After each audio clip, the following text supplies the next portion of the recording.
that already about 3 years ago, we have started these type of training programs for between the interaction between these government laboratories and also between the stakeholders of for the quality control of our traditional system of medicines, drugs.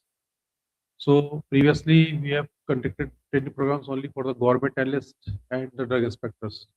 But later on, after a year, we have added some more participants, like from the academics, like assistant professors and professors. They have also attended, and also for the quality control papers from the private sectors. So that the purpose is not only that you all have to learn the techniques which we are using here for maintaining the quality of our traditional system of medicines, but also that whatever you have better things, you can share with our staff also. And the purpose of the all this study program is to more is the interaction between you all. That's why we have only the about 15 to 20 participants we have, because we have only 9 to 10 rooms in our guest house also. So only maximum 20 participants we have uh, decided to do this type of training. So I think it is better that you will not only stay here for coming 5 days for learning all these things or techniques, but also for the purpose of interaction between you all, that how we can go ahead for the maintaining the quality of our traditional system of medicine, because you know that uh, purpose of all of ours is to uh, have a faith in our stakeholders that traditional medicines is also at par with any other system of medicines like allopathic or any other system of medicines in the world. So overall purpose, I think we will achieve by giving you these type of training programs to you. And I think my team is here. All the you are the trainees but and trainers, but don't think that you know everything. That's our trainers also know. So they also wanted to learn from you also, and you maybe you be a government analyst or any senior persons, but you can also learn from these new persons that what type of new techniques nowadays adopted by the systems. So I think these programs are to be a win-win situation for both participants, for trainees also, and for trainers also. So I wish all the best to all of you for a very stay. I think all these Dr. Verma and his team will taking care of your stay here and food and all things. Whatever you have any get problems, you can contact to me also. Unfortunately, our Dr. Lalit has a you know that his father passed away just the day before yesterday. So that's why he's not here, but his team is very strong. And I think this training program is also be a very good training program. As before, I think about 12 to 13 programs we have conducted in last 3 years. I think it is 14 programs. So I again wish you all the best to all of you for this training programs. Thank you. Thank you sir, thank you very much. अब मैं अपनी IT section Bittu से अनुरोध करूंगा कि हमारे पीसीएमएच का जो वीडियो उसको चलाएं।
So, have you already seen that our main aim is here is to publish our all these four pharmacopoeias of Ayurveda, Unani, Siddha, and homeopathy, and also three formularies of Ayurveda, Siddha, and Unani, and also to uh, provide the botanical reference substances and also the PRS to the stakeholders.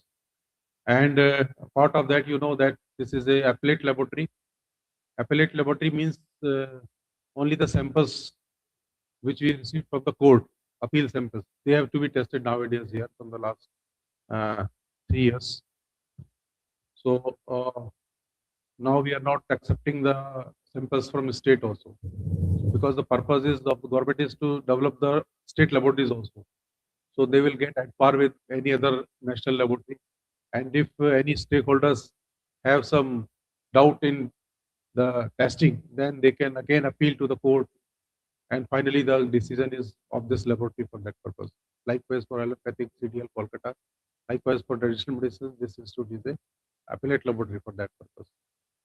But we have also started this fourth our aims at training, providing the training programs, which we are conducted from our office expenses only. There is no budget for this training program, but we have started uh, years ago, and now I think more than 250 around already trainees has taken the trainings. They are government analysts, they are licensing authority also, drug inspectors, and that all the stakeholders, including professors, even the MDs and CEOs of the companies, they have also attended these training programs. So, which I can see by my training team, that a part of giving the hands-on training program in the post-lunch session. In previous lunch session, you will learn about 3 lectures every day, where two are scientific staff from our institute. They will give you the lecture about the standardizations and all processes which we have adopted here in the laboratory, and also maybe one training, one tender from outside also, like our ADCs from Delhi. They are from Unani also. They are from ASU also. They will come and give you the lectures, and where you can interact more than that, because many times drug inspectors have doubt in their mind. Many times governmentalists also have many doubts in their minds how they have to report their reports on Form 18 and other forms. So that you will learn that you can ask from each other. Then I can also see that in this training program, where already our other scientific staff, which are the trainers for you here, so you can interact them also, because whole day if you will get the listen the lectures, it is very boring. So that's why we have conducted these training programs for only 3 lectures in a day, and after that the hands-on training programs in the same field. Likewise, if I think lectures of cognosy and botanicals, then you will go to the botanical lab on that day. If lectures of the chemistry on that day, then you will visit the chemistry laboratory.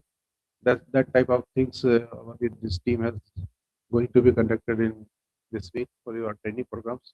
Now I want that not only already all the trainees have given the introduction. Now trainers also give the introduction, so you will know it to each other. So, madam, you can start from your introduction, then our other members will give the introduction.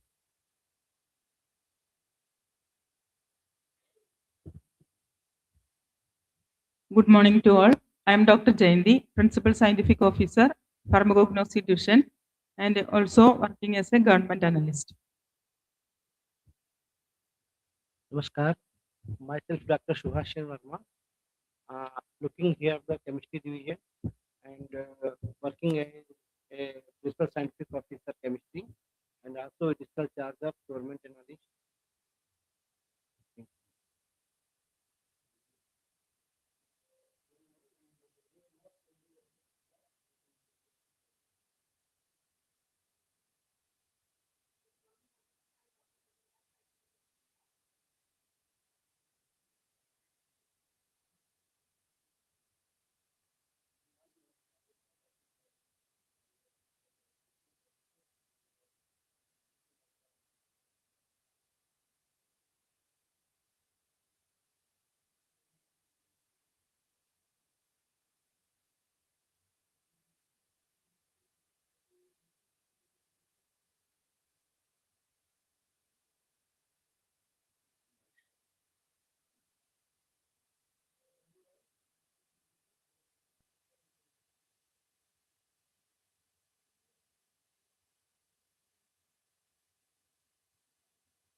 Good morning. Myself, Nilima Singh, working as Research Assistant Botany in Pharmacognosy section.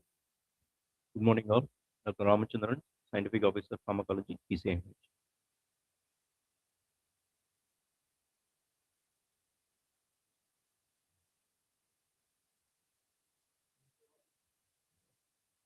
Thank you very much. मैं sir का धन्यवाद देना चाहता हूँ। एक बात मैं आप लोग के साथ शेयर करना चाहता हूँ कि जब से सर ने इस कार्यालय को ज्वाइन किया है, तब से ये हमारा जो सीबीटी प्रोग्राम है, वो एक नई दिशा ले चुका है। पहले हम लोग सीबीटी करवाते थे, लेकिन उसमें हम लोग लेक्चर पे बहुत फोकस करते थे। केवल लेक्चर होता था और लैब विजिट होता था, लेकिन सर के जो आने के बाद फर्स्ट जो हमारा है वो लेक्चर का है, सेकंड हैंड्स ऑन ट्रेनिंग का जो कॉन्सेप्ट है वो सर ने यहाँ पे शुरू किया है। तो इसके लिए हम सर को बहुत बहुत धन्यवाद देते हैं कि एक प्रैक्टिकल और एक्सपोजर बहुत जरूरी है। आप हमारे जो सीडीएल एक तरीका का हमारा ASU&H ड्रग्स का, तो यहाँ का जो आप हैंड्स ऑन ट्रेनिंग का जो कॉन्सेप्ट है सर के द्वारा ही लाया गया है। और अभी जो हमने लास्ट ट्रेनिंग करवाई थी अपने कार्यालय में, तो 39 पार्टिसिपेंट्स है यहाँ पे। तो दैट वाज द मतलब एक हिस्ट्री है कि हमने माइलस्टोन हुआ है यहाँ पे कि 39 पार्टिसिपेंट्स आज तक कभी नहीं आए थे यहाँ पे। तो ये भी है, मतलब सर के कार्यकाल में ये सारी चीजें यहाँ पे हुई सकारात्मक। इसके लिए हम चाहेंगे आप सभी लोग एक जोरदार तालियों से सर का धन्यवाद करें। और इसी के साथ हम आज के लेक्चर की शुरुआत, फर्स्ट जो लेक्चर है हमारा डॉक्टर जयंती मैडम का है, pharmacognostical parameter for quality control of ASU&H drugs. तो उसी पे हम शुरुआत करेंगे। इस लेक्चर के बाद फिर हम हाई टी करेंगे। Thank you.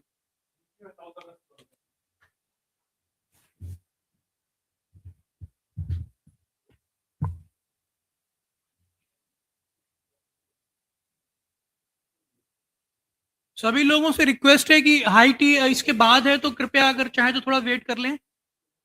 अभी हाई टी है, अभी मेरे ख्याल से 10-15 मिनट बाद शुरू करा देंगे, तो आप चाहे तो वेट कर लें। हाँ? नहीं, थोड़ा टाइम है अभी। सर मैम के अंदर ही करा देंगे। ठीक है, चलिए ठीक है, हम स्टार्ट करते हैं। लेकिन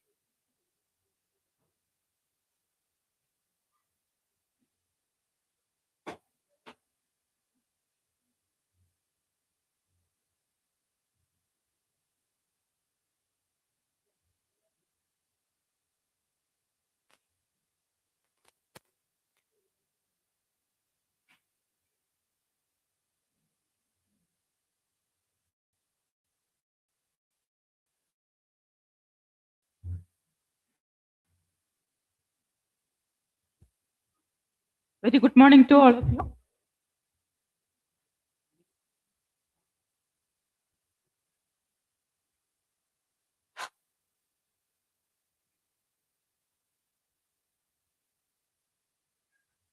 Very good morning.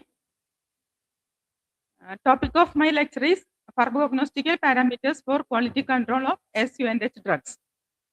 Before starting my lecture, I would like to know who else are involved in the quality control and also especially that identification of raw materials or analysis of raw materials.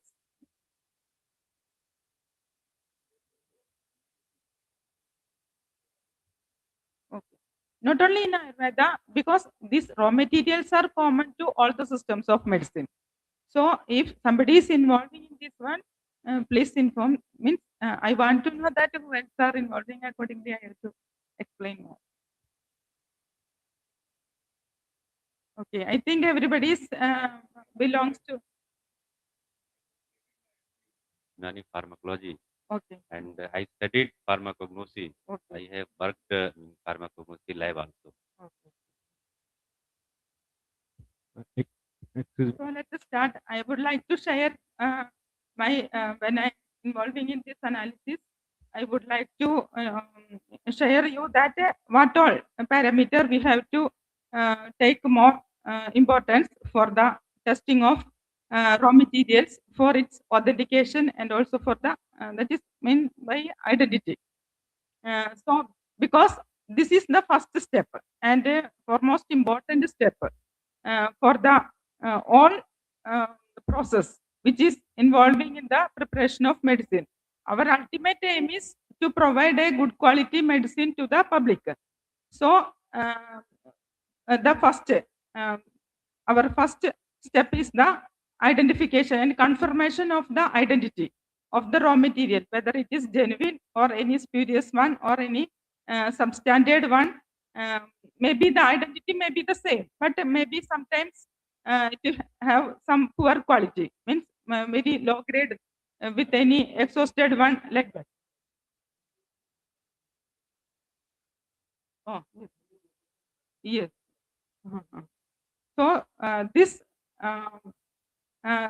it means this field comes first. Whenever you are going, even for the drug development also, you needed the actual drug. Here we have seen that so many students are coming for authentication of raw drugs, and they are sending these drugs for authentication in between, means in the middle of their whole process. They are not coming in the first time itself.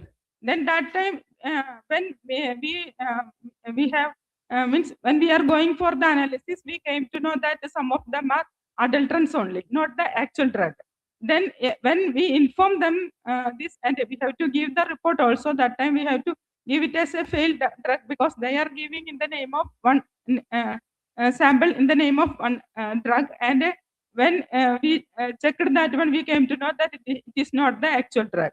That time they will tell that, madam, we have already prepared our medicines and started its activity studies, everything. So it means their complete work, if they are concentrating on this drug, it will be their work will be will not give that actual result. So, but they can think that if it is this drug, again they have to start with another actual drug. They will get another, means research has no any failure, because they have to think that this is the drug coming in the market, whatever they needed. So that is another they are finding.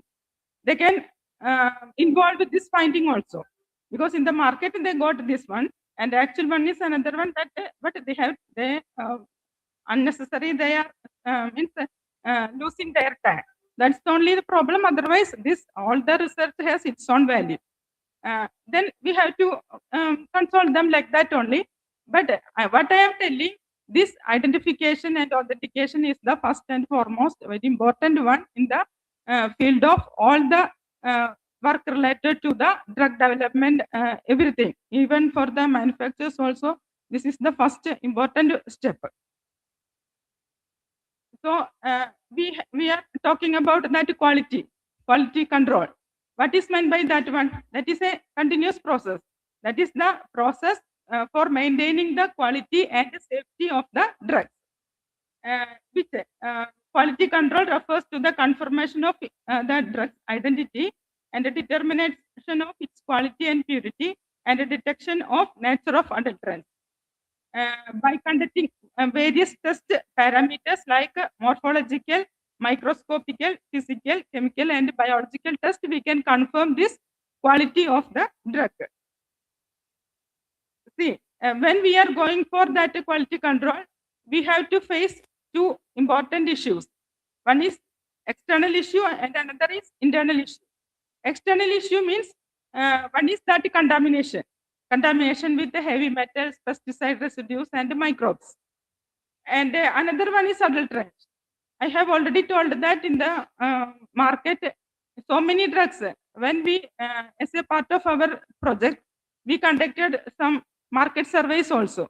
That time we came to know that 20% of the raw material which comes in the market are adulterants only, 20%, complete adulterants. And 20% are with so many foreign matters, more than 45% foreign matter.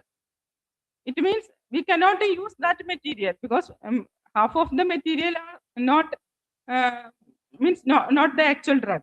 It is some other contaminants. And another issue is that misidentification.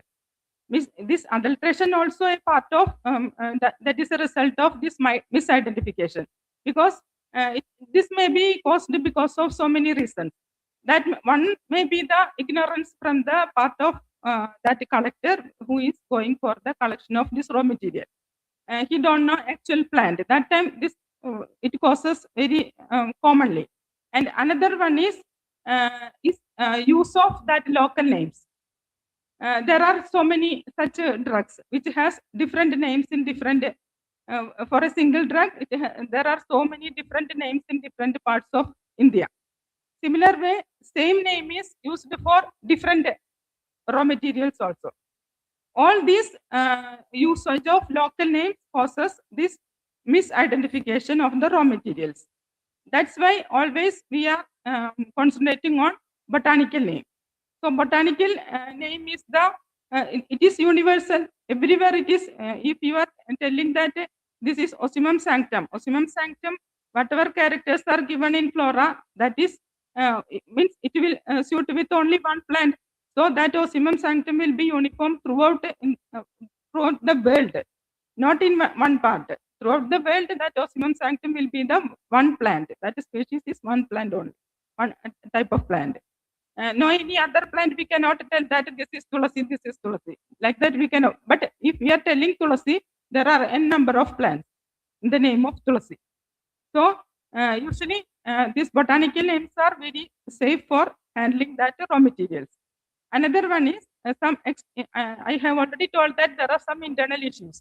Internal issues are mainly, one is that the complexity of the drug, because whenever we are going for the quality control, we have to consider its complexity. If see, in traditional systems of medicine, this drug is given to even the raw materials also, because that single material also used as a drug. For example, in the case of ginger, ginger is one of the ingredient in many drugs. At the same time, it is also used as a single remedy for some of the stomach problems and digestive problems, like that. As a home remedy, we are using that one.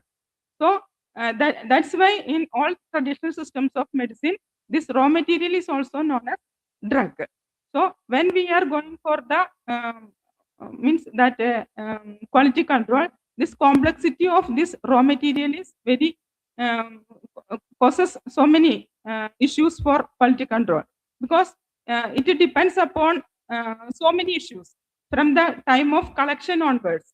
If you are collecting an immature plant, and if you are collecting it from a contaminated area, everything causes its quality of that drug.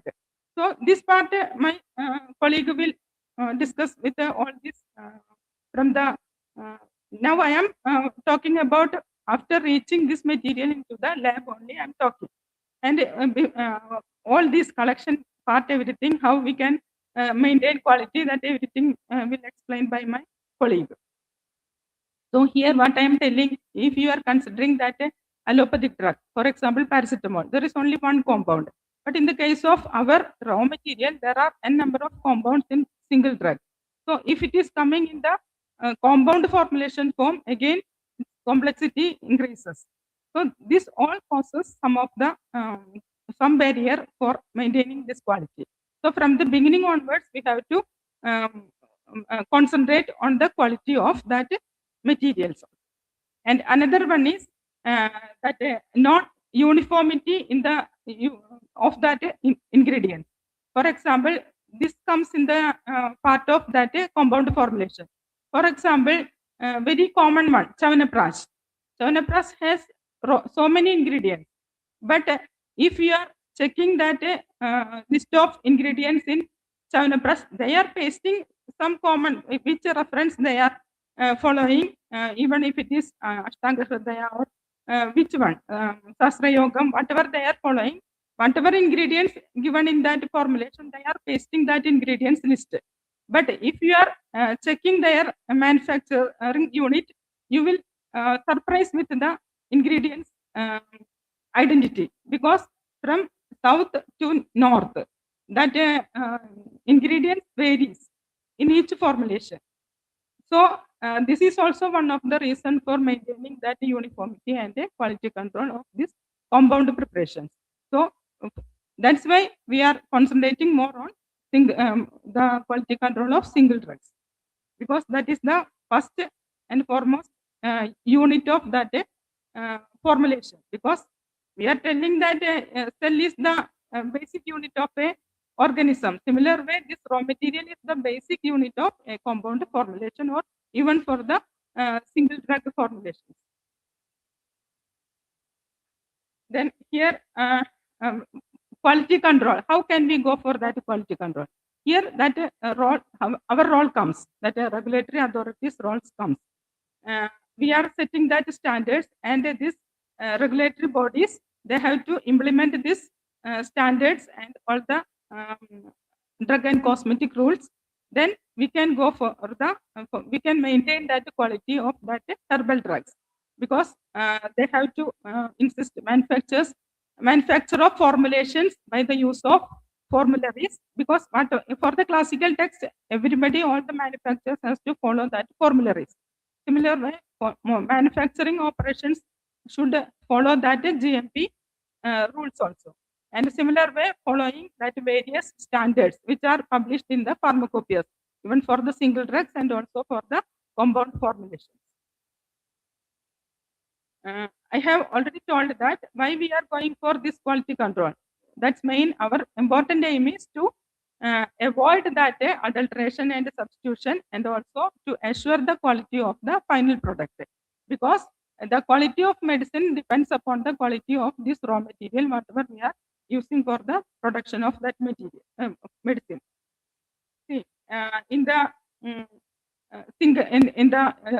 this our traditional systems of medicine, these raw materials are known as single drugs, and main sources are from the nature only, and this involves plant origin raw materials, and also animal origin raw materials, and also metal minerals also comes as a raw material.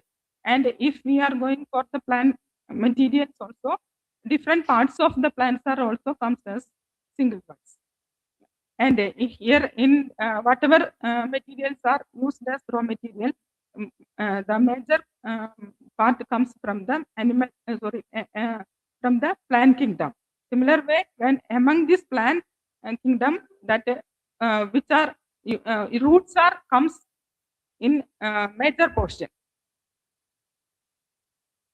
And similar way, now we told about that plant parts, but similar in the same line, the derived products also use the single drugs or ingredients.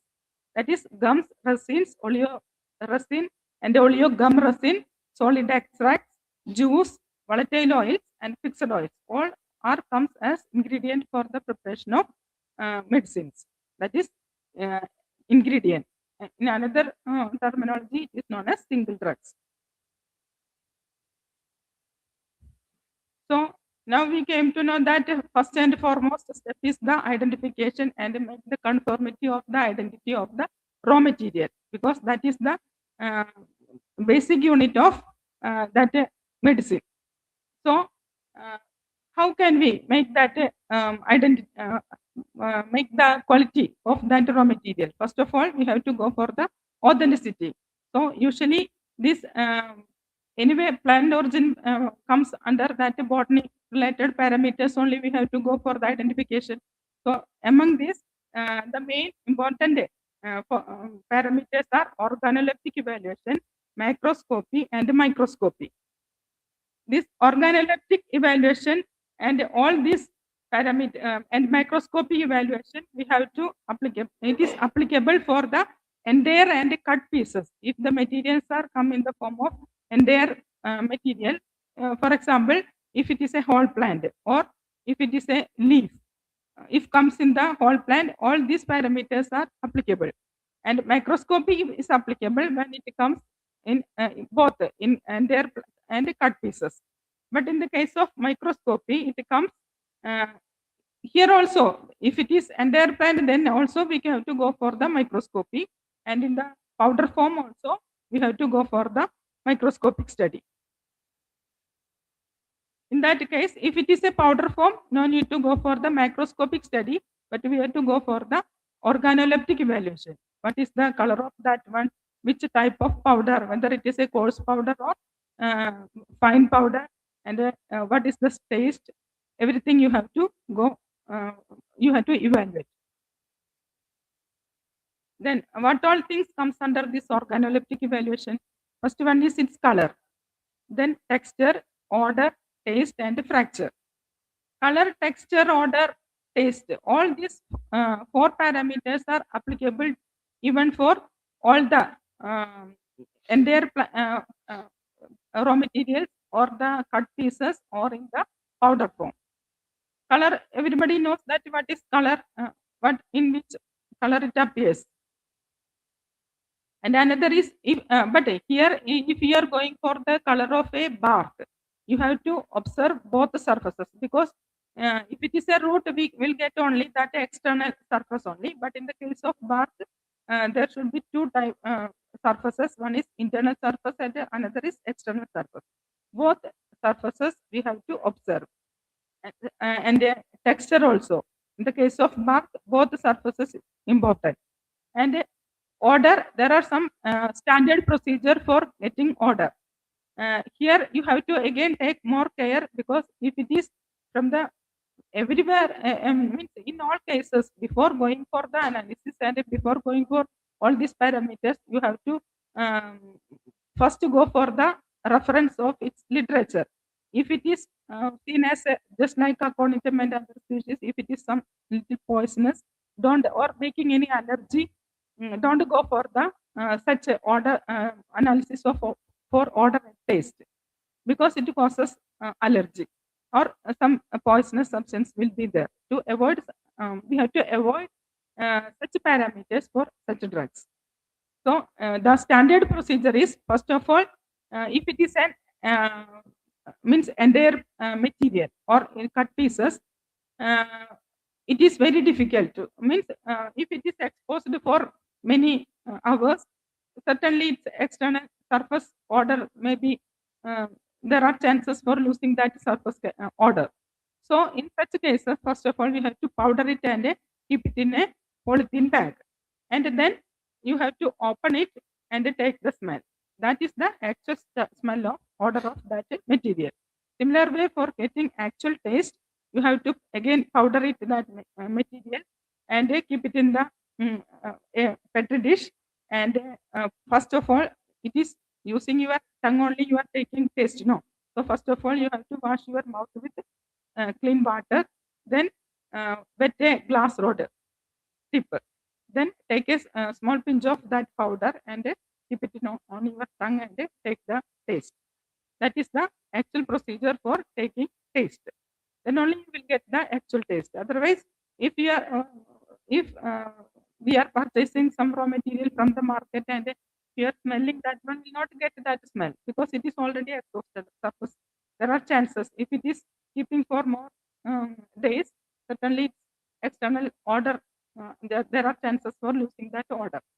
So for you have to follow this procedure for getting actual odor and taste. Then fifth one is, I have already told that fifth is that fracture. Fracture is applicable to stem, root, and bark. For the leaf, it is not applicable, because fracture means when you are breaking that material into two by applying a pressure, how that cut surface appears. That is known as fracture. There are different types of fractures. It is known as short, granular, splintery, fibrous, and laminated. If the cut surface is very smooth, just like if you are breaking that aconitum root, it will make into two pieces by applying that force. Then at that cut end, it is very smooth. In such cases, we will call it as a short. Fracture is short. When you are explaining that, because in the for the identification, you have to follow some standards. So usually that pharmacopoeia standards are the actual standards. So you have to compare with whatever given in the standard characters. So in the microscopy, you will get that fracture short. So you have to break that one and you have to look into that cut surface. Whether it is smooth, then you can confirm that this is one character is okay with your observation. So like that, if it is the cut surface exhibits some rounded protuberances, then you can tell that that is granular, And if it is some projections are coming from the cut surface, it is known as splintery. And some fibers are extending from the cut surface, it is fibrous. And if the cut surface is seen in various layers, it is known as laminated. Especially this laminated is observed, we can observe in the bark materials. And then next one of the next parameter is microscopy. From the word itself, we came to know that it is using our naked eye. We have to observe that material and take the characters of that, observe that characters of the raw material using our naked eye. For observing more character, you can use a hand lens also, hand lens. Otherwise, for the surface study, if the material is very small, seems like material, to observe its external character, you can use some stereo microscope also. It is just like a hand lens. Magnification is like that only, so even hand lens is also sufficient. Then here also that as per the plan part, observation of parameters for the macroscopic study is different. For the stem, you have to take the dimension and its shape, how it appears, whether it is very rigid or weak stemmed plants, like that you have to observe. Surface is smooth or rigid or hairy, or whether it is soft, like that all this character you have to observe in the case of stem. And if it is root or rhizome, again its shape, color, fibrous, woody nature, everything is important. If it is leaf, again leaf and bark are more complex in the this Roderick field, because it shows so many similarity with the similar looking other ones also. So if it is in crumbled form, or if it is in pieces, first of all you have to, if it is a crumbled leaf, you have to spread it by soaking in water, and then observe all the characters like surface character and its margin, basal portion and its terminal portion, tip portion, everything you have to observe. Even if it is in pieces, you have to observe more samples, and you will get all this part from your sample, and to observe all this character and should match with your standard. Similarly, in flowers also, flower is very important and it is very helpful for the identification of a species. So that important characters of flowers you have to observe. Flower means we already know that it should have some sepal, petal, and stamens, gynecium, everything. Sometimes maybe a unisexual flower. In such cases, it shows only either androecium or gynecium part. That also you have to observe. And fruits also very important, whether it is large fruit or small fruit, whether it is in fragmented position, and if it is one seeded or many seeded, and how the seeds are arranged within the fruit, and its surface character, everything is comes under this microscopic evaluation. Then in the case of seed also all this you have to observe. And another one is aerial part or whole plant. If it is aerial part or if it is a whole plant, you have to go for all these characters. And if it is aerial part, except aerial part means all part of that plant, avoiding that means excluding that root. That is known as aerial part. That is all the part of a plant above the soil is known as aerial part. Otherwise, if it is including root, we can call it as whole plant. See, here I have shown some of the example for root underground part. It may be a, when you any sample reaches to you. So first of all, you have to observe whether it is a root or stem or rhizome. If it is a root, certainly there will not, in the center portion you will not have any hollow portion or any plain region you will not see. All the very hard region only you will get in the center. But in the case of a stem, you will get a pith region. Meanwhile, you can take your breakfast, tea also. is needed to break some? Okay. Okay, take that.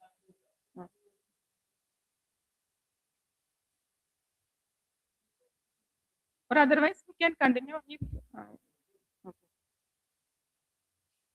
So if it is a root, so first of all you have to observe whether it is root or stem or rhizome.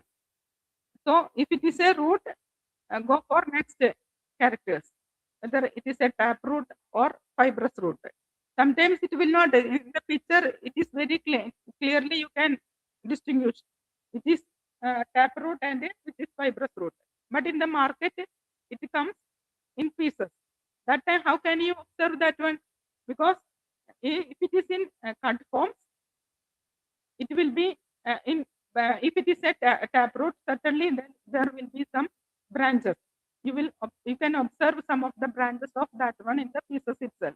From that, you have to think that this is a root which was a taproot. If it is a fibrous root, certainly it have only elongated roots without any branches. So in such cases, it should be a fibrous root.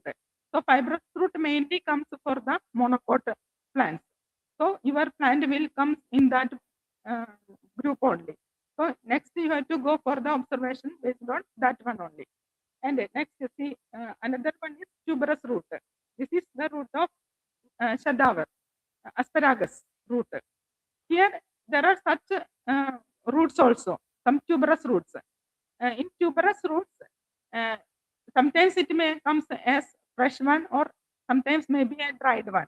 How can you observe whether it is a fibrous, a tuberous root? If it is dried, immediately you have to soaken that one in the water. It will swell and it will get its rigidity. That time you will get the xylem region very narrow in the center and most of the other portions, phloem and cortical region, everything will be broad and wide when compared to the center portion. In such cases, you have to consider that this is tuberous root. So again, you have to go for further parameter only groups of that tuberous roots. So again, some limitation will come. You have to go only go for the tuberous roots characters. And if it is a comb or rhizome, how can you distinguish that one? Because certainly in the market it comes as some pieces, and if it is a comb, you can observe some of the bulbs, means buds for the next growth. And if it is rhizome, in the surface you will get ridges, means some nodes and internodes. And if it is a bulb, certainly that bulb has some particular character. You have already seen that onion is a bulb. So all those plants which comes as bulb, you will get such appearance. And rhizomes also, see the rhizome, if it is even rhizome, that branching may be different, but in all the cases, these rhizomes have nodes and internodes.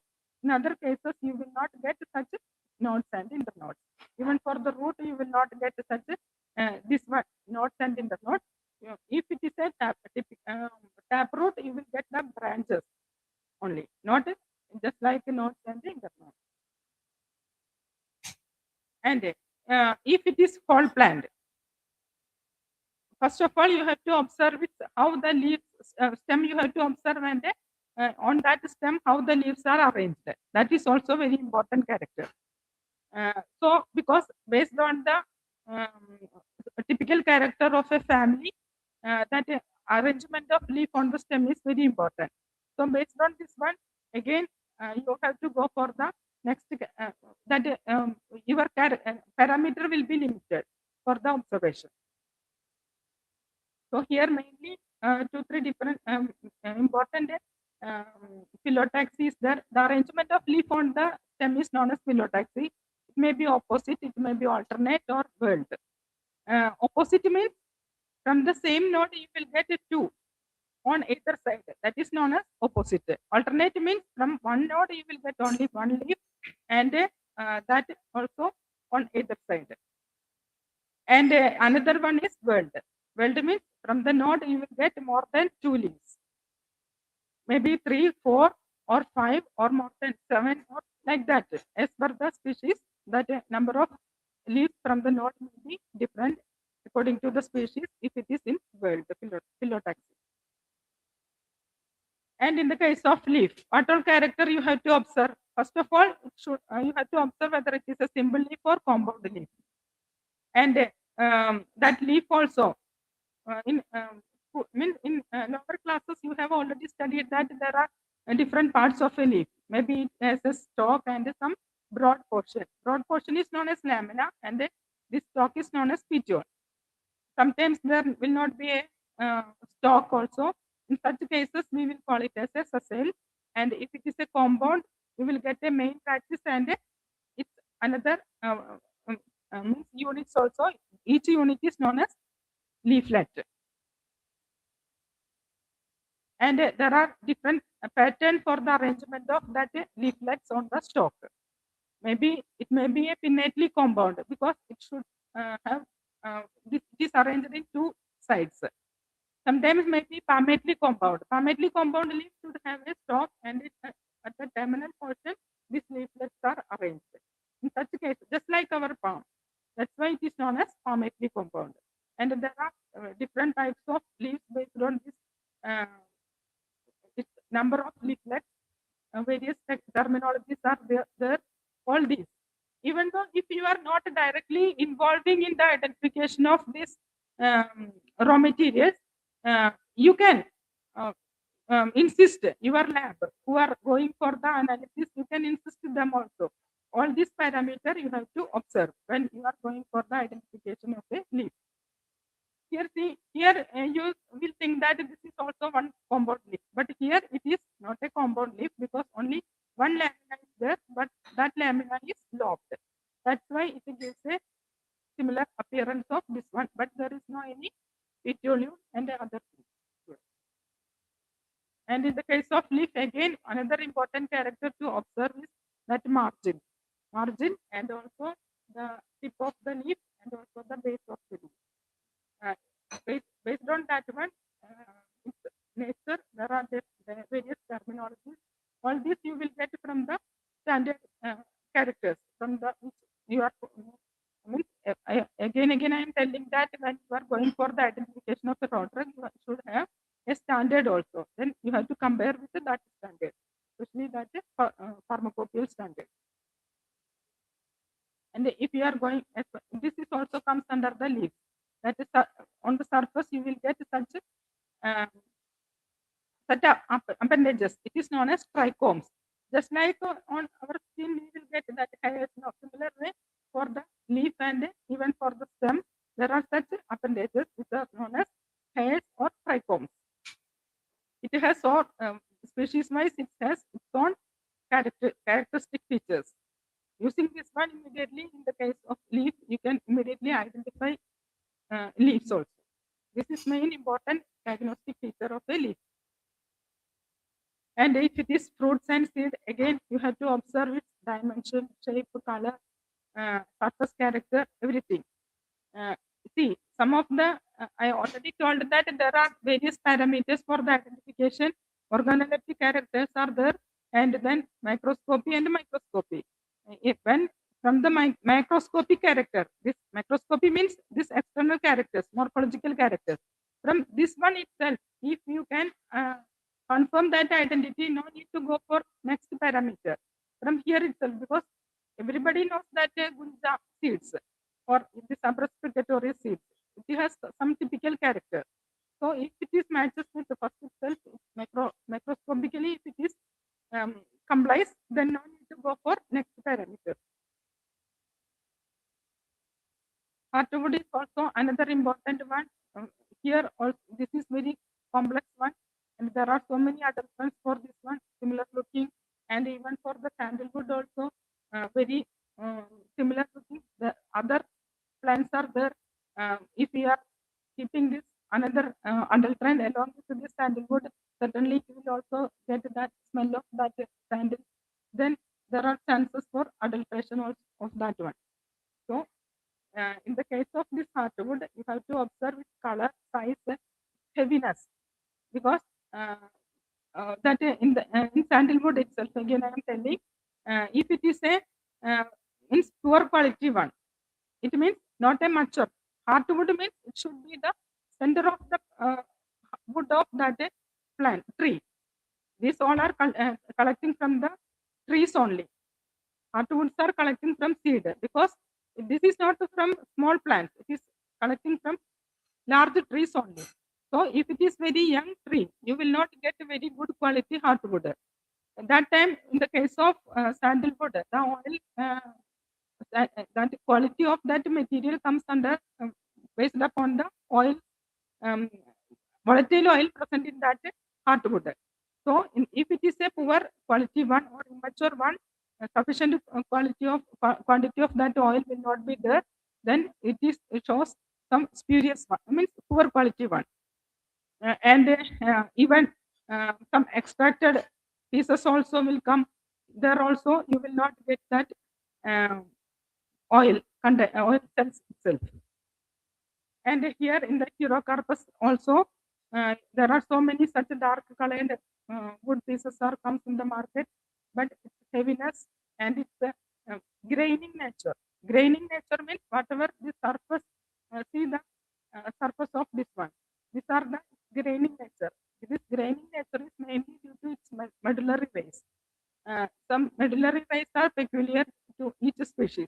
Maybe a uniseriate one, maybe a multiseriate one, and maybe elongated one, like that. So this ray also very important.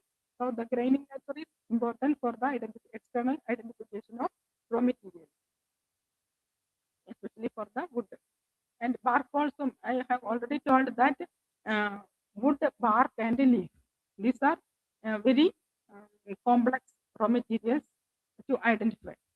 So this bark also, because bark of same plant, if we are collecting from the branch, if we are collecting from the trunk, main trunk, its appearance is different, thickness also different. Usually we are telling that we have to collect mature. Whenever we are preparing that standard also, we are always collecting mature part. So for the preparation of medicine, the standard itself, we have mentioned that it should be a mature, whatever part, maybe root or stem or seed or anything, bark, it should be a mature one. So the mature one should shows all the typical characters of that standard. So the why I am telling, after that it comes in the market in the form of dry material. So whenever you are drying that material, it takes some shapes. Some may be retain that flat appearance itself. Some may be again shows more curvature, and some may be in the form of a channeled one. And maybe in some cases it may be one side is curved to inside. In such cases, it is known as single killed. And in some cases, maybe both sides are turned into inside, and that is known as double killed. And sometimes maybe compound killed nature. This compound killed nature always comes in the case of cinnamon, because cinnamon bark usually, as per the standard, we have to use the internal bark after removing that external cork and all the other parts. Usually it becomes the standard one should be the internal bark. That time it may be very thin, and the good quality one always collecting from the branches of pencil size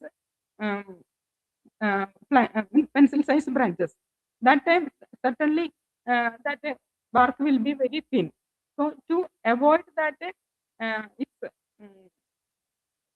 breaking, and also to avoid that volatile oil, to avoid the escape of that volatile oil from the bark, it is always keeping in the compound killed nature. So whatever comes in the market, usually it is very thick one. Sometimes maybe without removing that cork, or otherwise it may be usually it comes as the bark of another cinnamon, usually cinnamon cassia. Cinnamon cassia is comes as cinnamon ceylanicum, which is the actual one. So next parameter is microscopic parameters, because after if we are we can confirm that material with the basic microscopic characters. No need to go for the microscopy. But sometimes again we will have some doubt. That time again we have to go for the microscopic study. And in the case of bark, certainly you have to go for the microscopic study also. Both bark and leaf, and also for the hardwood. It is using taking section, and you have to observe from the word microscopy itself. You have to use a microscope for the observation of its character. For that, we have to take section. If it is a dried one, it should be soaked in water. It will, depending upon the plant and thickness, the time will vary according to that thickness. And after that, you have to take cross sections. If it is hardwood, again, I told that this medullary rays are very important. So you have to take both LS and TS. After taking section for the confirmation of its inclusions and all other characters, and even cellular, which type of cell for the confirmation, you have to stain it with various histochemical stains. There are some important histochemical stains as per the pharmacopoeia. That is fluorochloroquinol, ruthenium bed, iodine solution, perchloride, and Sudan 4. These are commonly used histochemical stains. Usually for the general observations, we are using that saffron. Here are some certain procedures also. That procedure we will show you in our lab afternoon during that hands-on training time. Because this fluorochloroquinol, along with the concentrated HCl, it is used for the confirmation of lignified cells, and the ruthenium red is for the confirmation of nucleate, iodine solution for sharp grain, perchloride for tannin, and Sudan for fixed oils, and also for the volatile oils. And another important cellular inclusion, which is very specific to the species, is crystal, presence of crystals. This crystal may be the deposition of calcium oxalate or calcium carbonate, and its shape also different. Maybe a prism type crystal.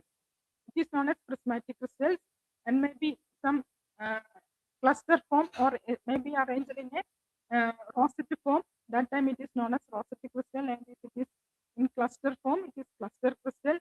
And there are some elongated needle-like crystals. It is known as acicular or rapide crystals. And maybe some, again, cluster crystal may be other appearance also. This is also cluster crystal, but it has the no sharp ends. And here, this is not a cystolith. See, in each family, there are some specific character. Appearance of this crystal is specific based on the family. This cystolith is a important character in Acanthaceae family. So whatever member comes in the Acanthaceae family shows that cystolith, presence of cystolith. That is a calcium carbonate deposition. And this is sandy crystal. This is also important in the case of Solanaceae family. Even for all the solanum roots, and also means ashwagandha root, it contains this one because it comes under Solanaceae family. So these crystals also very important. First of all, you have to observe whether it is calcium oxalate or calcium carbonate. For that, usually we are using that acetic acid, dilute acetic acid. So if it is dissolved in that one, we can think that it is calcium oxalate. And again, if you are using any other crystal, any other acid, maybe some concentrated acid, all the these crystals are dissolving, then maybe calcium carbonate or calcium oxalate. And if it is, even if you are using some concentrated acid, if the these crystals are not disappearing, you have to confirm that it may be silica crystals. Such so many different types of composition will be there for the crystals. That also you have to confirm. And this is also very important character when even if it is comes in the form of powder, because see, in the case of bark, usually the typical character of a plant that also of a same family, there the all the in cells, type of cells are same for all the plants in a family. It means there will be some stone cells, there will be some fibers, everything. But again, there are variation. Main variation is from the arrangement of these different types of tissues. Again, there are inclusions also different. Starch grain is another important inclusion. Starch grains, shape, size, everything is different. Similar way, these crystals are also different based upon the species. And another one is here I have shown some of the histochemical staining results. Here you can see that is starch grains. Starch grains, when we are treating it with iodine solution, it took that bluish black color. If it is in the cell or outside, if it is in powder form, you will get some starch grains outer the cells also. And these are the lignified cells. Lignified cells you can see in the phylum region and also in phloem region and also in pericyclic region also. So these in the xylem region you will get a lignified cells in the form of vessel, fibers and structures. These are the perchloride treated cells. At that time iodine is, comes in the form of black deposition. This is the treated with the Sudan thread. That time also oil is imparted with reddish orange color. Now I am showing some of the means how you have to go for the when it is part wise identification. If it is leaf, again microscopically you have to see the appearance, color, external and outer, inner and outer surface color, and its margins, everything you have to observe. Then if you are going for the microscopy, first of all that surface characters, stomata or trichomes, whatever is present, that you have to observe. Then petiole and also midrib region and lamina portion also you have to observe. Because in the lamina portion, this layer of chylithoid cells is very important. That also, depending upon the species, maybe one layer or two layers or more than two layers. And another important surface character are stomata. Stomata are the openings which are especially used for the gaseous exchange of that plant for the physiological functions. So this mainly there are four important types of stomata, and parasitic because these names are given based upon the stomata in subsidiary cell. If the subsidiary cell, how can we distinguish that epidermal cell and subsidiary cell? The subsidiary cell will always different from the epidermal cell in size and in shape. So here two subsidiary cells are there, which is arranged in parallel to each other. In such cases, it is known as parasitic. Here, there are two again. In this type, there are two subsidiary cells, but it is arranged the right angle to this stomata. So it is known as diacytic. Here you will get more than two subsidiary cells. So all these subsidiary cells are unequal in size.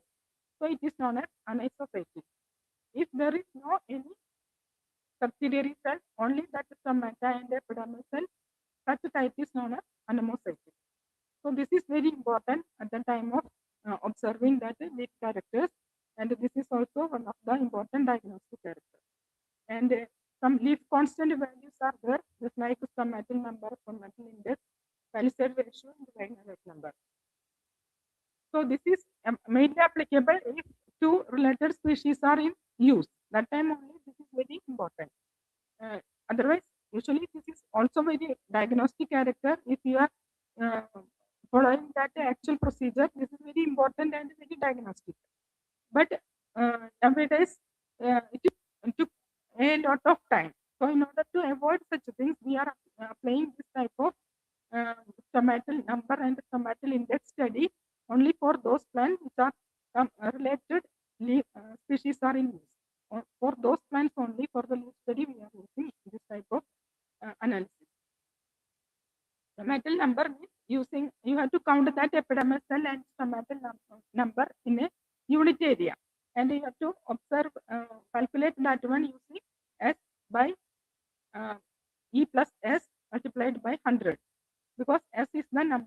stomata is epidermal cell, and it should, actually it is a index, so it should multiplied by with 100. And stomatal number is the only the number of stomata within a unit area. And another one is palisade ratio. Here the average number of palisade cells under one epidermal cell is known as palisade ratio. And for that you have to take a number of palisade cells under 4 epidermal cells and take a more data and take the average number. Then you will get that number of palisade cell under one single epidermal cell. When islet number, here you have to, for all these things you have to clear that leaf pieces with either with chloral hydrate or with potassium hydroxide. Then it will become a transparent piece. Then you can observe all these characters. And again I am showing, now we have studied that various parameters and how we can apply that one in each part. Here it is the root, and in root, see the, if you are taking cross section, that cross section you have to observe from the periphery to the center. Here you will get this much portion, we call it as bark of that root, and this is the xylem region, wood region. So how it is arranged, and where in the xylem also you will get some parenchyma cells. This is also peculiar for each species. Arrangement of this parenchyma along with that xylem vessel, that also important for each species. And this is the because in the case of this wood region, this parenchyma are only the living tissues. So inclusions are comes in this one only. Here you will get that starch grain. It is treated with ideal solution. So this starch grain present in the parenchyma cells imparted with bluish black color. Another one is rhizome. Here see the rhizome. Here this is the curcuma rhizome, and here also you have to take a cross section, and all these yellow colored cells are the curcumin cells, which gives that yellow color to that one. That is the main important medicinal part of that. This gives the medicinal property of that rhizome. And this is a cross section of bark. Here see the external microscopy and then microscopy. And if it is flower, all these the various appendages you have to study. And in the case of this fruit also, you have to observe various parameters. In the case of seed also, see the external character and also the internal microscopic parameters. Then in the case of whole plant, all the various parts you have to observe microscopically. And in the case of xylem, I have already told that this xylem volatile oil is the important thing in the case of hardwood, and this gives that smell and also quality of that sandalum, that sandalwood. So if it is a extracted one, you will not get this oil globules in the wood region. So this is also very important. And this is Chirocarpus and red sandalwood. Here see the in earlier one, see the appearance of that wood. Everything is wood only, hardwood only, but see the arrangement of medullary rays, its fibers and the tracheids, everything is different according to that species. Another one is powder study. Powder study, I told that if it is in powder form, you have to observe whatever now we studied, everything comes in the form of powder. Because now we have already shown that the stone cells, fibers, everything. So that comes in the form of groups of that stone cells, fibers, even that crystal also are attached here. So we call it as a crystal fiber. Normal fibers are there, then xylem is also there. If it is root or stem, otherwise that will not be there. Again, I have to show you some of the examples for the powder study. This is the ocimum leaf. In the leaf, you have to observe that surface epidermis with stomata and epidermal cell, then trichome, and another inclusion. Similarly, this is the bark. Here you will get fiber. This is the important one. It is thick-walled fiber, that also non-lignified fiber. It is the important one a three-sided lignified. Means thick wall comes only in three sides. And another starch grain, compound starch grain. Another one is powder study of the rhizome, gingival rhizome. Here also see the characters. Being a rhizome, certainly there will be the vessels, fibers, and fork cells, and rhizome starch grains also. See, in each powder you are getting that starch grain. Here the starch grain is different, but in the case of here, that starch grain is different. Here also, that is fruit, a powder of a fruit. That is Piper nigrum fruit. Here, each character is surface character, fruit wall, how it appears, and these are the stone cells present, typical stone cells present on the epicarp of that fruit. And this is the endosperm cells. That's also very important. In the perisperm cells also very important. Okay, now I am showing some comparison. Both are root, similar looking root. One is actual eagle marvelous root and another one is its adulterant, looking equal and similar in external characters. And see, if we are taking cross section, how differs it is. Xylem vessels are in both xylem vessels are there, but its arrangement is different. And the medullary rays are there in both cases, but nature is different. Such variation you can observe if you have any doubt in the microscopic studies. And here I have again given some comparative study of Saraka Ashoka, which is very now also adulterants are comes in the market, and Polyalthia is one of the adulterant, and another one is Shoria is the actual adulterant which comes in the market. And see, this is the actual Saraka Ashoka bark microscopic character, and this is Polyalthia character, and this is the cross section of Shoria robusta bark. So see, looking externally, if it shows similarity, then it is very different. So using all this parameter, it will be very helpful for identification. If anybody has any doubt, you can ask.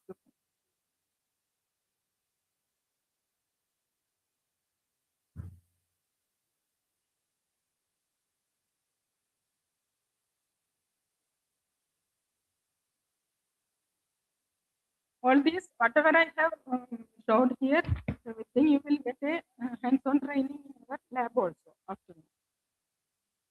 So even though if you are not involving, you will get an idea about how this standardization and also that analysis is going on in at the time of authentication of this raw material. Thank you, madam. कोई doubt है किसी का कुछ तो अभी hand on training है, उसके बाद भी आप पूछ सकते हैं मैडम से लैब में जब आप डेमोंस्ट्रेट करेंगी लैब और आप वहां पूछ सकते हैं. और second lecture is will be delivered by Dr. Nitin Rai. She is a scientific officer pharmacology, and she is to deliver a lecture.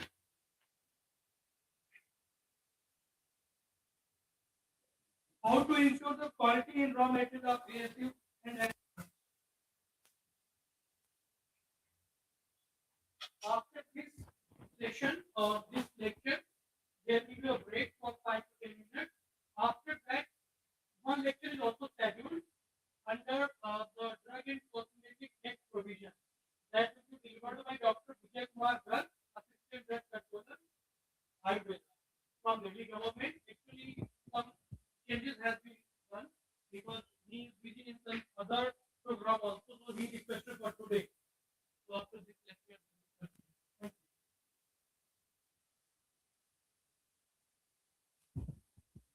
Good morning, everyone. My topic is how to ensure the quality in raw materials of ASU&H drugs.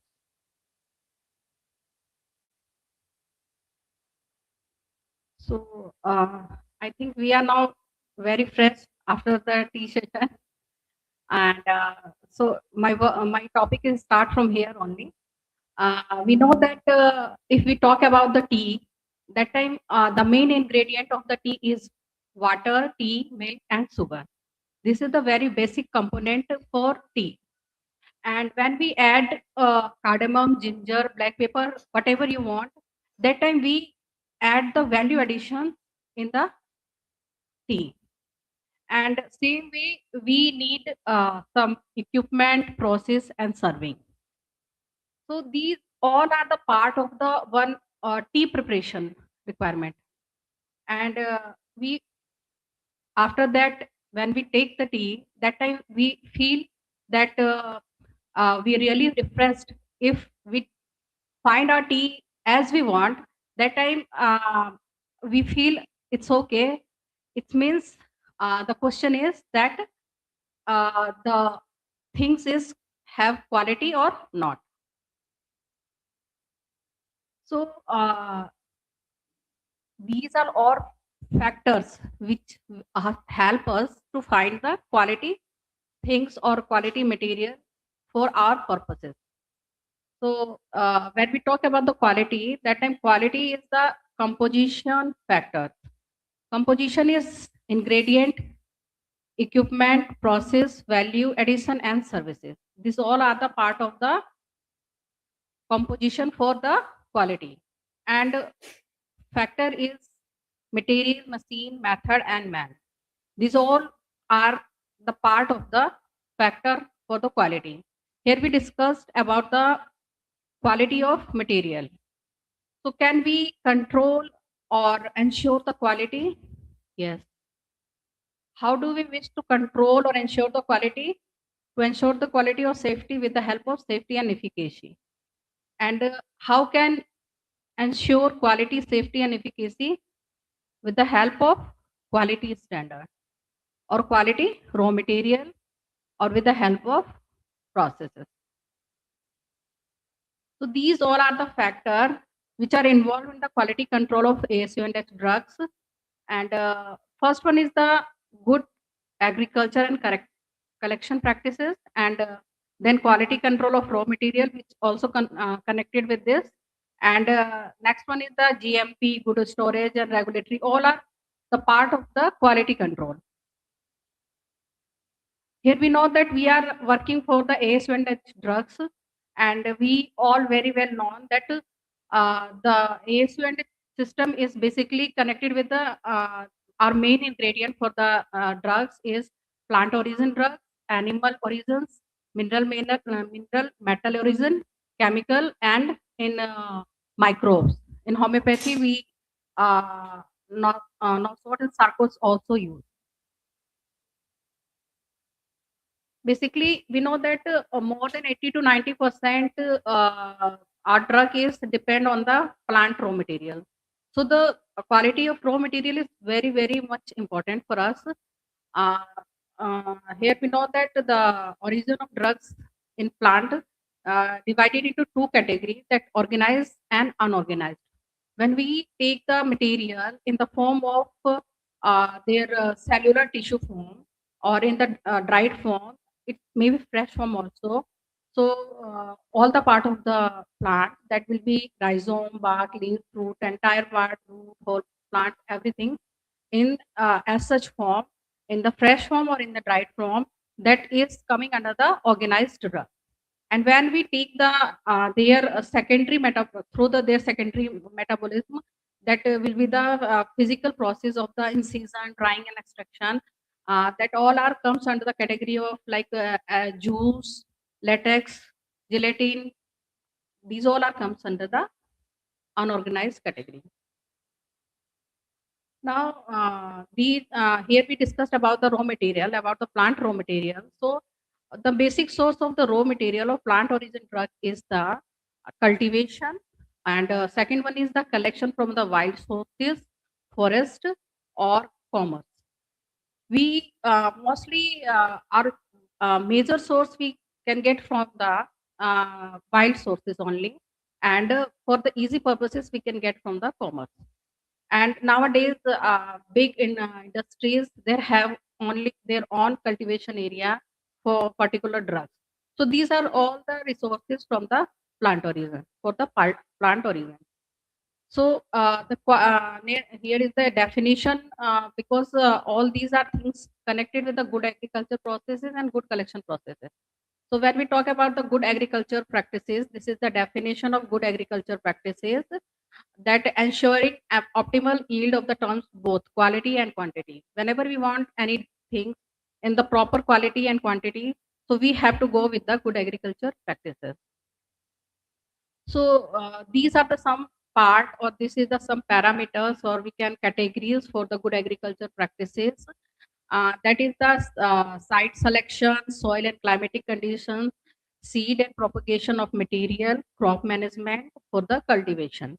So whenever we are when we want to cultivate any drugs or in a minor quantity or major quantity, that time we have to aware that where we have to grow it.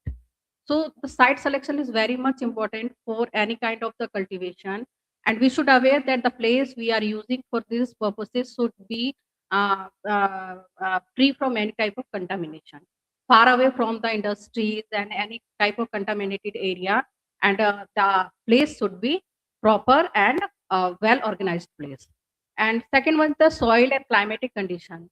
And whatever we want to grow, that time we should aware that which kind of soil they require for their growing. So different type of soil system we already know, but particularly whatever we want to grow, that time we have to ensure that which type of soil we require. And third one is the seed and propagation material. And fourth one is the crop management cultivation. Here you see that site selection already I discussed, and soil and climatic condition is also playing a very great role in these good agriculture processes, because you see that some of the example I am showing here, which is a very common medicinal plant which are using in our system, and their nature of climatic condition and reasons are different for each. So this type of selection is very much compulsory to know that which type of climate condition we required and reason. Now you can see that some of the example regarding this. And now we come to the seed and propagation of material. That time also we have to know that all the material should not grow only through the seed. It can grow with the help of bulbs, combs, tuber, rhizome, runner, suckers, and offset. These all are also the part of the propagation of material. Now crop management for the cultivation, that is the maintain moisture, uprooting weed in time, and the proper pest management. After the site selection, soil selection, and climatic or region selection, that time the second thing is comes in the crop management. After sowing the seed or whatever the propagation material, that time we have to ensure that the each step should be done by us is in proper way and with the with documentation way. Because in each step we have to ensure that documentation should be proper, and its all records comes under in a proper way to the ensuring their quality. And during the fertilization we should aware that we have to use organic fertilizer, or whatever fertilizer we are using, that should be the documented or in a proper way that how much quantity we required. Now, after that good agriculture practices, the second step is the collection practices. This is the definition of collection practices. Medicinal plant in the harvesting and post-harvest management useful for the stakeholder dealing with the harvesting, primary processing, drying, packaging, and storage, and the transportation of medicinal plant. These all are the steps that after the growing the samples, that time we have to collection their washing, their drying, and their storage and transport system also comes under the good collection practices. And these are the some points which are comes under this, that site selection, compliance to regulatory requirement, harvest and collection management, post harvest management, cleaning, that will be the washing, sorting, drying, all these comes in this parameter. And then packaging and storage, machinery equipment used in the different operational documentation of and identification for the traceability, and training and monitoring the person who is involving in this process. And workers health safety is also the part of this process, and record keeping or internal self assessment, internal inspection. In our system we are very well known that all that work we are doing, that should be documented. Now, here is also the site selection that whenever we are starting our collection process, that suppose we are also involving in the collection of raw material. In our office, we have the survey tool, and in this process, we have to aware that which type of sample or raw material we required from where we can collect. It's from the um, uh, from the mountain region or from the tropical region. So we should aware that which sample we required and from where we can collect this. So the site selection is very much important before starting the survey tour. And in this way, we can find out that their habitat, that it will be the from forest region, grassland, or wetland, where we have to conduct our survey tour. And that time consider these factors also. Uh, Now, first step is the identification. Before we going to the survey tour, we should aware which sample we are required. There, we go through the flora from before the starting of the survey tour, that where is this sample is present or not, and how is their morphology before collection. So that time we can take the help of the already published monographs, or with the help of flora books, and with the help of any kind of literature which are concerning with the identification of raw material. Because if we are not aware about the raw material, their identification, that time we can't collect the authentic raw material. So we have that time, if we have not authentic raw material, so all the process is nothing for us. So this is the points which include this harvest or collection of management. That time collect, we have to ensure that the material whatever we collecting, that should be the mature or healthy plant only.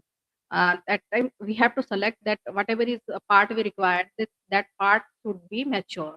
Because already in presentation, madam shown that in the chandan wood, if it is not mature, that time whatever we want medicinal properties is not, we can't get.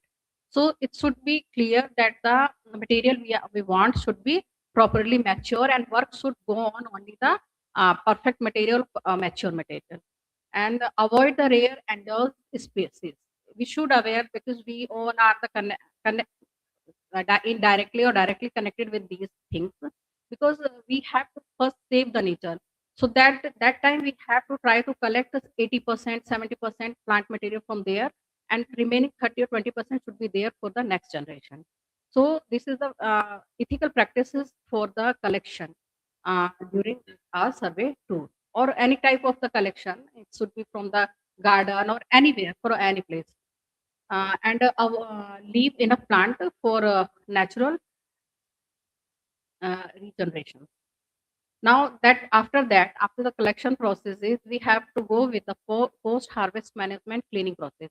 That will be the sorting, washing, drying. These all are the comes under the post-harvest management. And after the collection, we should that time we have also should aware that documentation, that when we collect the raw material, that time we have to ensure that all the detail regarding the that particular plant or material in write down in the field book, and tag should be very much compulsory for the processes. So tagging and documentation in the field book during the collection must compulsory, because after 1 and 2 days, or after the more than days, when we go these after these processing, that time we will be confused that what plant material we collected, because that time the plant material maybe will be stringed or may in dried form, and it's not easy to identification. So that time documentation is very much compulsory during the collection processes also. And now during the washing, we have to one or two or more than two times washing is needed, because when there will be any kind of residue is there, or any soils, so it will be the hurdle for the our physicochemical parameter when we will do this inorganic parameter, total ash or acid and soluble processes. That time we get more inorganic material due to this soil material only. So washing is very much compulsory, and their drying process is also, because most of the when we know that our used part is leaf for flowers, that time shade dry is good, for those delicate parts. And if the plant material is in the form of root, stem, and bark, that time we can go 1 or 2 days with the sun dry, and then okay with oven dry. This is the packaging and storage. This is also the one step for this. After all that step-by-step process, that all the work we completed, then washing, drying. So now last process comes at the storage. Storage is very much compulsive, and you know that whenever any moisture is in the material, that time the material will be decay. So we should aware that the plant material should far away from the wall area and from the ground area, and their sac should be the proper washed or cleaned sac we use for the storage purposes. So these are the some machinery and equipment used for the different operational during the process of cultivation or collection. That time we have with these bags, labels, and GPS devices. Whatever the devices we require should be the good quality, or stainless iron should be used for these purposes, and maintain hygiene and prevent contamination. All the worker who is involved in this process should be well known about their processing and good health with them.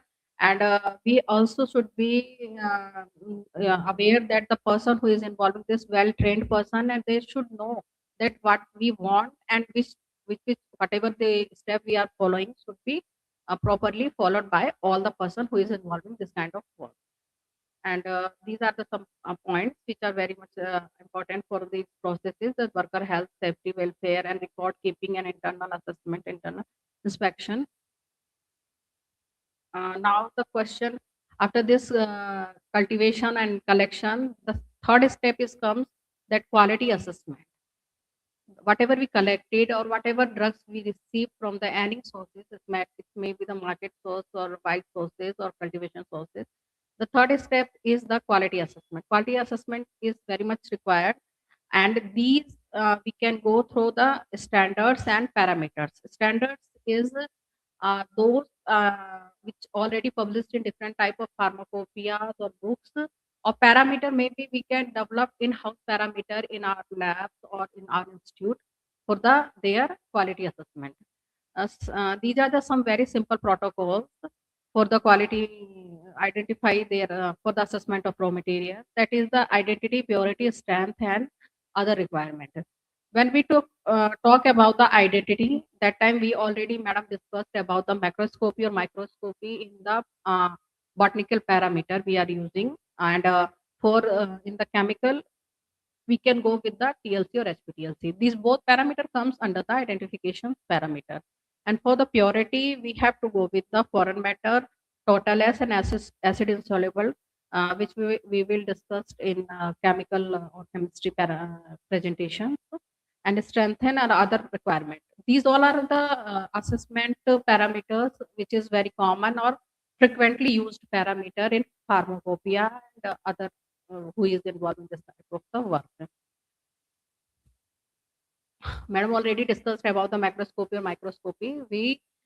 This is a very common and very important parameter for the identification of the raw material or for the assessment of the collected raw material.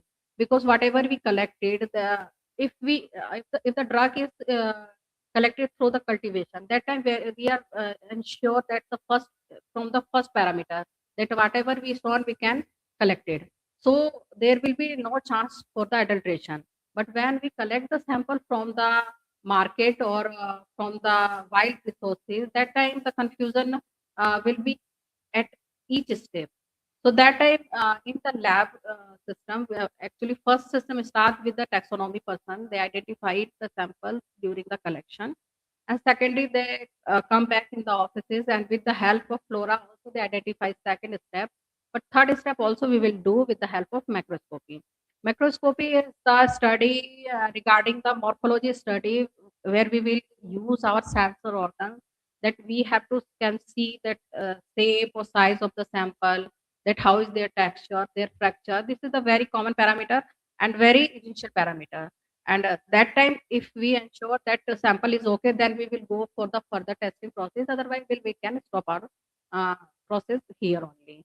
So this step is not taking any chemical, any type of money related approach in this process. And this is the very common parameter for the identification with the help of the pharmacognostic person or with the help of what.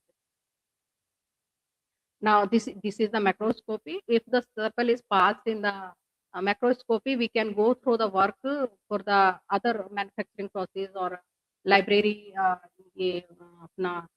What can we say that this industry purposes, that manufacturing processes. But for the pharmacopoeial development, we have to go, if we are sure that the sample is correct, although we have to go these all parameters. First we do the macroscopy.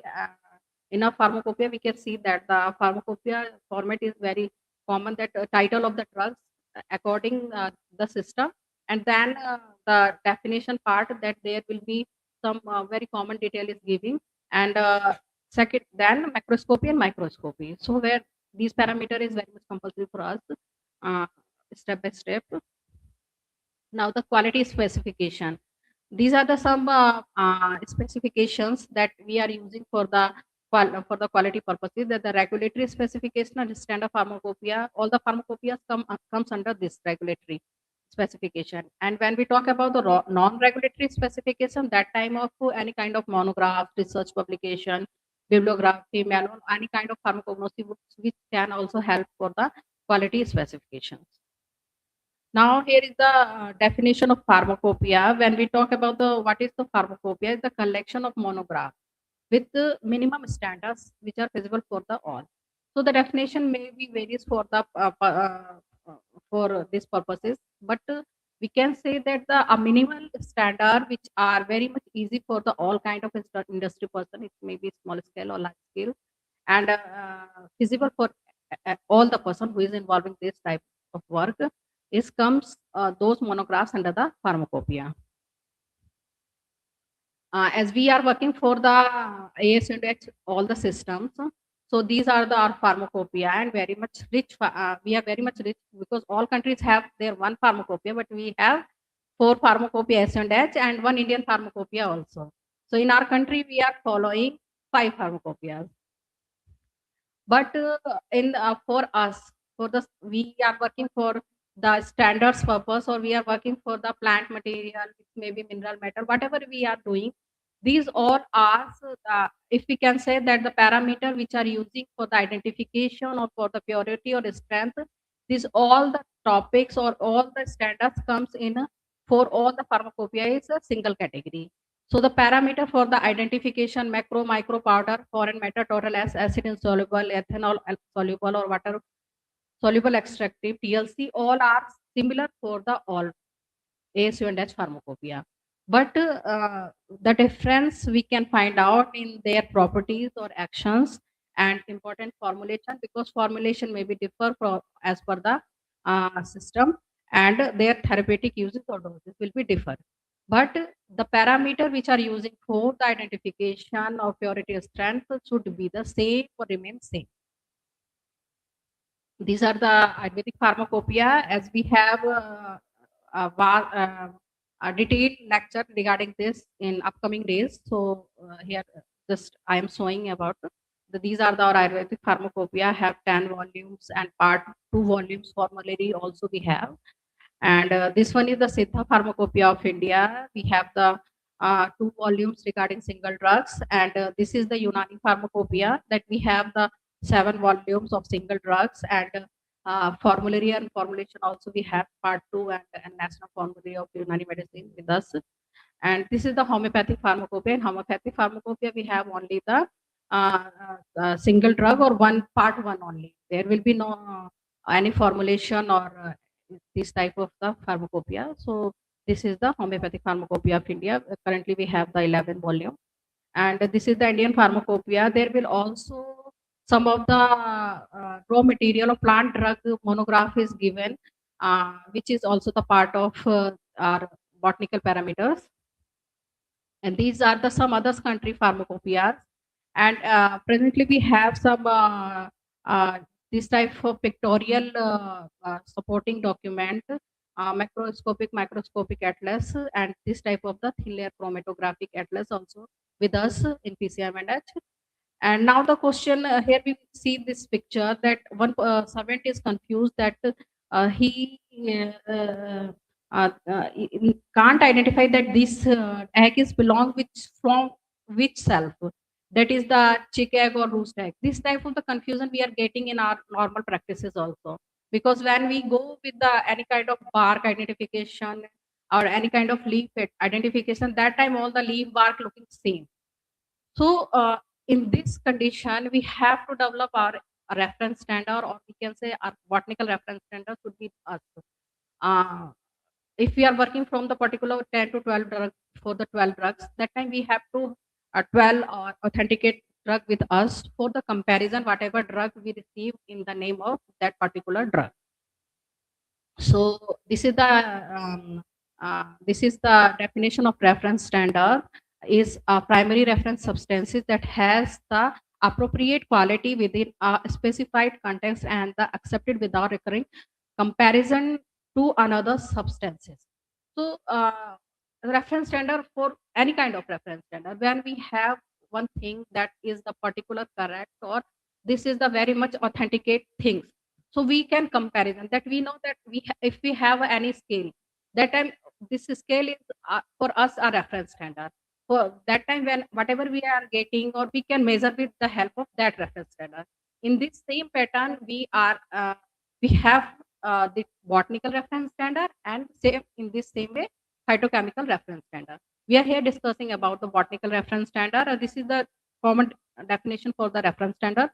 And when we talk about the botanical reference standard, assist in the confirming the identity of the plant drug used by the industry referred through the regulatory authority. Anybody who is the involving in this type of work, it may be industry, lab, or research institute, they have their own reference standard or botanical reference standard and PRS phytochemical reference standard for the comparison or for the find out the authentication of the drug. Because if someone giving us that one suppose vidhania root or any kind of leaf, that time we can find out their character. We can cut the section with the help of macroscopy, with the help of the different type of monograph or whatever is the publication we have. We can see that this is their character or whatever. But before this, we also have to ensure that how is the actual material is looking. So we have that time we have our reference standard for the comparison. This is the some basic parameter for the development of the botanical reference standard. That firstly we have to procure the material from the cultivation, from the wild sources, from the commerce, from anywhere. First we have the raw material, and then we go with the their assessment process. That protocol we can use the API, UPI, SPI, or in-house protocol, whatever we have. With that we can identify their this is the correct or not. Then some analysis by the laboratories, whatever the pharmacopoeial parameter is given, all the pharmacopoeias that we have to go through each steps, and then evaluation of result, find out their result, and that result should be certified by the competent authority, a person who is involving and very much competent to identify all the things. That person is ensuring that whatever result we are getting or we will get, that should be correct. And that after that we have to containerize and labeling and sealing. Then we storage that sample and that labeled that sample and sealed that sample for the botanical reference standards. Meanwhile, we can working reference standard also can be side by side can develop that, because suppose we after this process we sealed that sample, little sample we can keep here that as a working reference standard which can frequently we can use. So this type of the sample is ready for the sailing of DRS also. So these are the step-by-step parameter for the development of botanical reference standard. These are the labeling, common labeling. Labeling can be also as you required, can be that from where we collect it, their storage temperature, their company's logo, or their basic detail that plant name, common name, part can be labeled, and then category number, their one BRS number should be pasted on the label detail. This is their botanical reference standard. These some things should be there in the detail or their certificate, or we can be the certificate of analysis or whatever is related. So that one particular ID number should be there. If any botanical reference standard from related to the pharmacopoeia, that title should be there. Botanical name, family, morphology, organoleptic, microscopical, and other parameter is depend on you that how much parameter you want to give or not. So you can see that this golden bowl is the RBRS, botanical reference standard, and with the help of good collection practices, and with the help of good agriculture practices, with the help of quality assessment, we can develop a good and correct or authenticate botanical reference standard. So we can sign with the help of these parameters.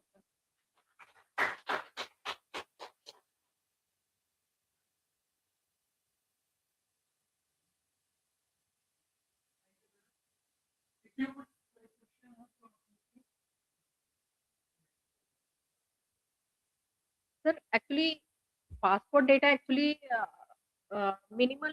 We have to give some details regarding about the plant material.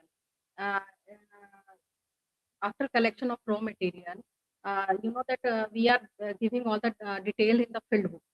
That one by one is in-house detail.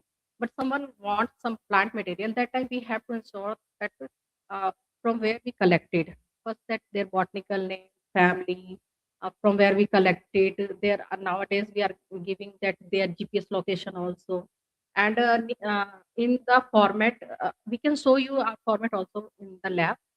This is the 9 to 10 basic detail we have to maintain there in passport.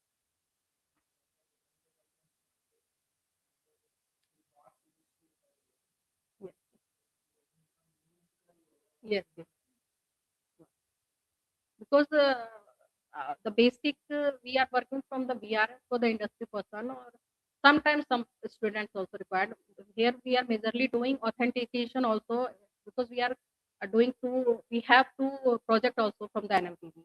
Uh, One is RRDR, Regional Water Repository Project, and second one is the Herbal Garden Project also with us. In the Herbal Garden, we have the object to growing the pharmacopoeia species, which you will see in after the practical session. And under the RID, because already sir told now we can't do the testing for the outside person. But for in this RID project, we are doing this authentication for the students only, that are resources scholar, or sometimes for the industry also. They are sending us the raw material, and we identify and giving them certificate.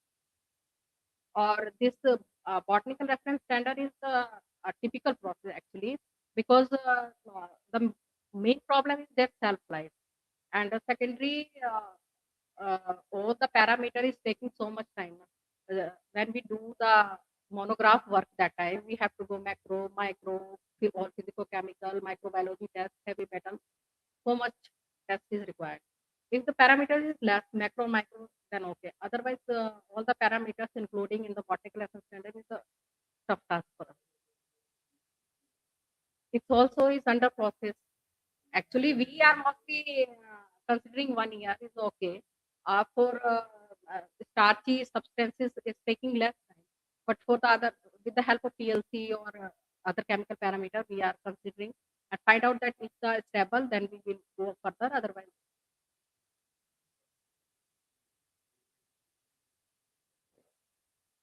in the API, we are giving only standard, sir, not expiry date like that for the identification purpose.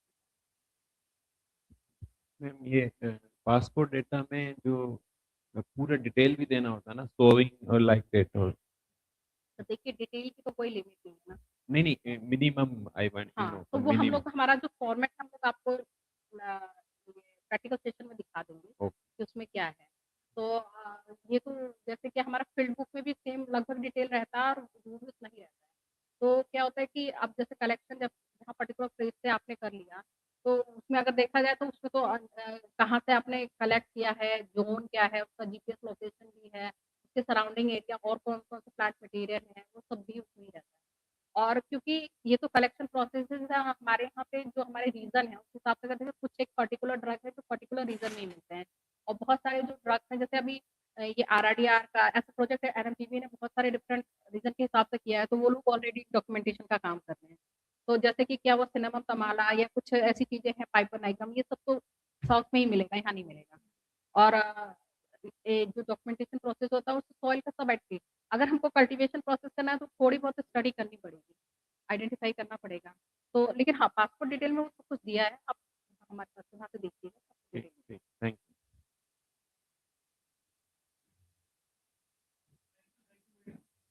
अब हम लोग 5 minute या 10 minute का break लेंगे।